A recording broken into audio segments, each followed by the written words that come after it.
Persiapan tim nasional Indonesia menghadapi Bahrain bikin pamor Alex Pastoor terus disorot. Pelatih asal Amsterdam ini memperlihatkan aura raja taktik yang sangat kuat. Bahkan Patrick Kluivert sebagai nahkoda utama timnas Indonesia semakin tenggelam. Pertandingan kontra Bahrain juga bakal menjadi ajang balas dendam untuk para pemain skuad Garuda. Oleh Romeni, Tom Haye, Rizky Ridho hingga Calvin Verdong siap berduel dengan para bintang Bahrain. Bagaimanakah head-to-head punggawa timnas Indonesia versus skuad Mutiara Teluk?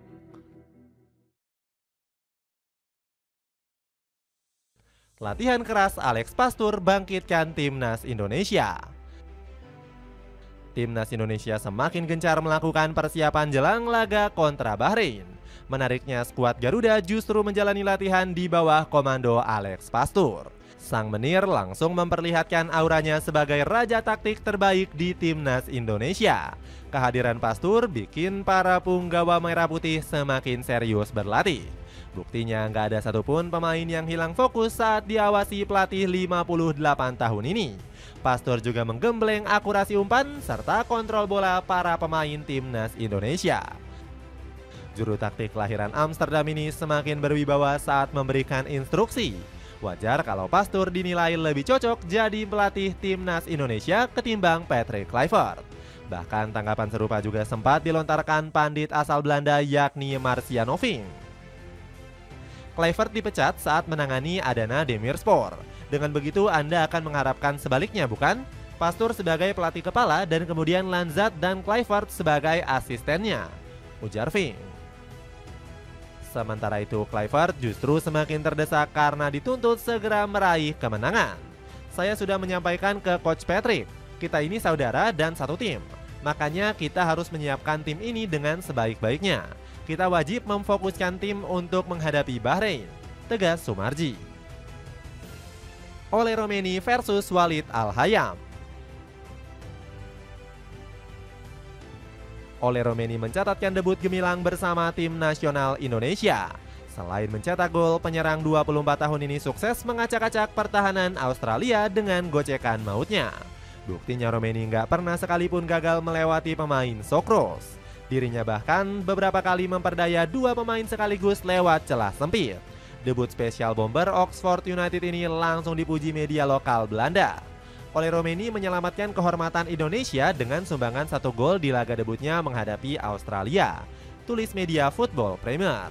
Di laga berikutnya, Romeni diprediksi bakal kembali dipasang sebagai starter. Dirinya wajib menaklukkan pertahanan Bahrain yang dipimpin Walid Al-Hayam. Bek 34 tahun ini tampil kokoh saat bertandang ke markas Jepang. Meskipun kalah, Walid nggak pernah sekalipun dilewati pemain The Blue Samurai. Tercatat dirinya berhasil memenangkan 3 duel, 5 sapuan bola dan 100% percobaan tackle.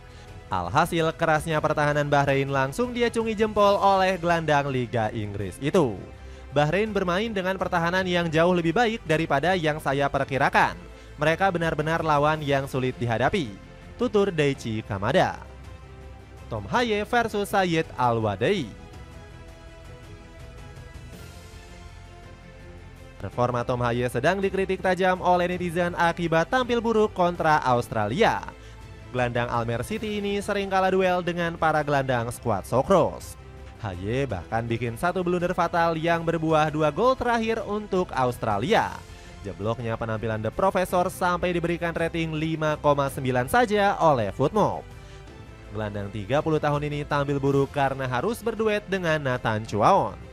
Haye yang biasanya bebas mengatur tempo permainan jadi harus ikut membantu pertahanan. Sayangnya ex pemain Lecce ini cuma menyumbangkan 2 tackle tanpa mencatatkan satupun intercept. Performa Haye diprediksi bisa kembali bangkit jika diduetkan dengan Ivar Jenner. Gelandang Jong Utrecht ini masih jadi tandem paling ideal untuk menemani The Professor. Pasalnya Haye nggak perlu terlalu kerja keras memotong serangan lawan saat bertahan. Di laga kontra Bahrain, sang profesor diprediksi akan berduel dengan Said Al-Wadai. Gelandang Villarreal U17 ini secara mengejutkan dibawa oleh Dragan Talajic.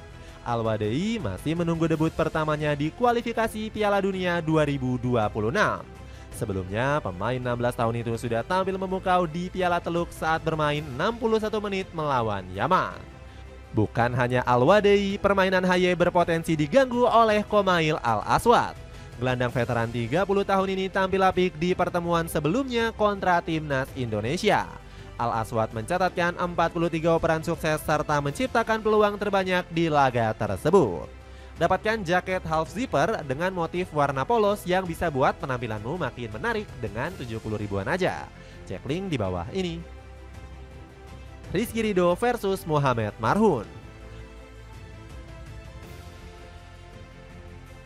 Rizky Ridho diprediksi akan kembali menjadi starter saat menjamu Bahrain. Bek Persija Jakarta ini akan menggantikan Mes Hilgers yang sudah kembali ke Belanda akibat cedera. Pemain dari FC Twente ini tampil buruk di laga terakhir karena kurang cocok dengan skema 3 bek. Hilgers lebih terbiasa bermain pakem 2 defender di level klub. Sementara itu Ridho justru sangat terbiasa dengan skema 3 bek di Persija Jakarta. Selain itu, bek kelahiran Surabaya ini juga menjadi andalan dalam formasi 3-4-1-2 racikan Sintayong. Ditambah lagi, Ridho juga sudah terbiasa bermain dengan Idzes ketimbang Hilgers. Jika starter kontra Bahrain, ex pemain Persebaya Surabaya ini akan mengemban tugas yang sulit. Ridho akan berduel dengan Mohamed Marhun yang menjadi mimpi buruk tim nasional Indonesia.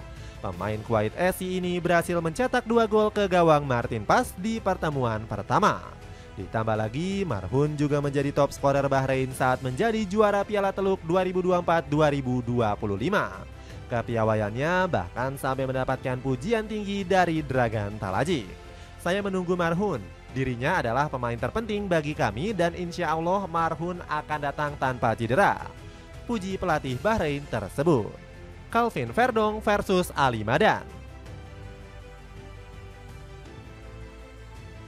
Calvin Verdong akan menjadi pilihan utama tim nasional Indonesia di posisi bek kiri. Meski begitu, punggawa Nijmegen ini sempat kewalahan saat bermain melawan Australia. Pasalnya, pemain berjuluk Lupi ini diminta oleh Patrick Kluivert untuk mengisi sektor bek tengah. Skema aneh sang pelatih langsung bikin skill utama Verdong menghilang. Ex pemain Feyenoord ini nggak bisa naik menyerang pertahanan lewat sayap kiri. Selain itu, Lupi juga gagal memperlihatkan umpan-umpan lambung akurat untuk disambut para striker. Taktik ngawur dari Kluivert ini membenarkan ucapan Verdong tentang pemecatan Sintayong. Kami sudah berada di tim yang tepat bersama Sintayong. Menurutku dinamika tim sudah sangat bagus bersama Sintayong, ungkap Verdong. Jika kembali tampil sebagai bek sayap kiri, Verdong akan berduel dengan Ali Madan. Winger 30 tahun ini menjadi momok menakutkan untuk pertahanan Jepang di laga sebelumnya. Ali menjadi pemain yang paling sering dilanggar oleh para pemain skuad negeri Sakura. Pergerakan pemain Achman klub ini sering bikin pertahanan Jepang kerepotan.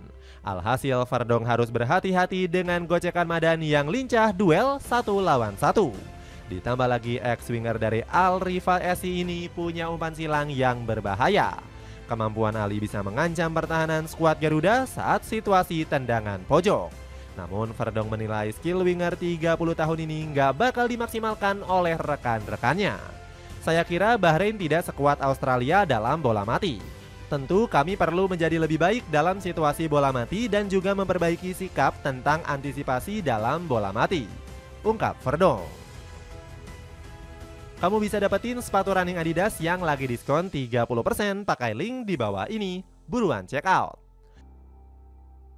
Dengan taktik baru dari Alex Pastur, mampukah punggawa Garuda mengungguli Bahrain di Gelora Bung Karno?